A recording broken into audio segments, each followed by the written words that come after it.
The Akan people say, a single bead does not make a necklace. Your life is a royal story, and your identity is a crown. But a crown's brilliance is found in its jewels. This is the Crown of Glory podcast, and these are the crown jewels, the weekly truths you need to make your own crown shine brighter. Welcome.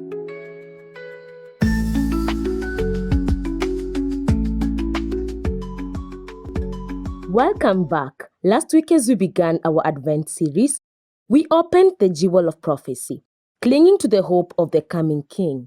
This week, as we prepare our hearts for his arrival, we discover a jewel that is often polished through sacrifice, and that is the jewel of humility. The world expects royalty to be defined by power, riches, and demanding service, but the true King, the one who brings the ultimate crown of glory, defies all those expectations.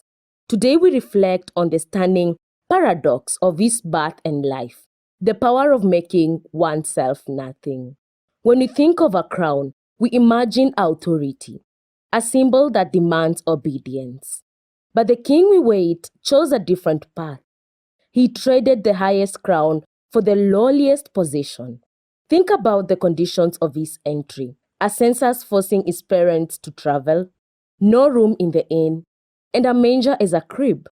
The creator of the universe chose vulnerability. This wasn't merely a quaint setting.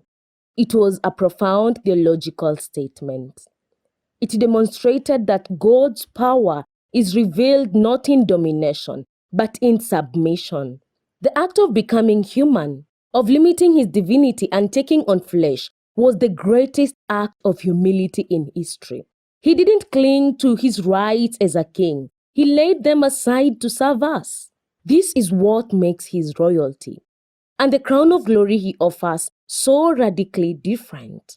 If the King of Kings chose to be a servant, then our pursuit of glory cannot be about demanding recognition or seeking our own comfort. It must be about emulating his humility. True royalty in the kingdom is measured by how low we are willing to stoop to lift others up. Humility is not weakness. It is the ultimate expression of secure divine strength. Our jewel verse for this week shines a brilliant light on this concept. It's a powerful passage written long after the birth of Christ, reflecting on his entire life. Philippians chapter 2 verse 7. Rather, he made himself nothing by taking the very nature of a servant, being made in human likeness. He made himself nothing. That phrase is incredibly challenging. It means he voluntarily emptied himself of the privileges of divinity, putting on the towel of humanity. Your reflection challenge this week is this: identify one small way you can make yourself nothing in your daily life. Can you choose to listen instead of speak? Can you choose to serve a family member or a co-worker without seeking credit?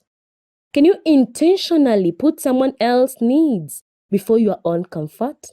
Let us prepare for the coming of our King by clearing the path, not through grand, powerful deeds, but through the quiet, consistent work of humble service. The jewel of humility reminds us that the way up to glory is always the way down in service. It is a jewel that must be polished daily through choice and submission. Thank you for reflecting with us on Crown of Glory. Join us next week as our Advent journey leads us to the jewel of joy as we celebrate the glorious announcements of the King's arrival. Until then, may you find strength and true glory in the path of humility. Thank you for listening to this week's Crown Jewel. May the truth we've shared be a new piece of brilliance in your crown, adding to the weight and glory of your purpose. If you are blessed by this message, be sure to share it with someone who needs to hear it. Don't forget to subscribe to the podcast so you never miss a jewel. Until next time, keep your crown high.